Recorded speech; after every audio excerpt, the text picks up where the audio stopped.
2 குடும்பமே நல்ல குடும்பம்தான். அறிவார்ந்த நல்ல சமூகத்தை பற்றி, சமூக சூழலை பற்றி புரிந்த தெளிந்த குடும்பம்தான்.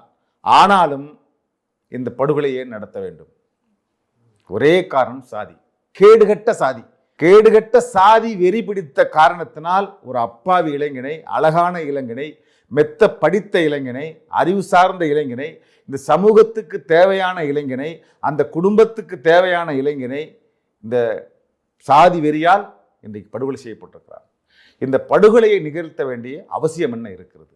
அதற்கு ஒரே காரணம் இந்த சித்தாந்தம் இருக்கிறது.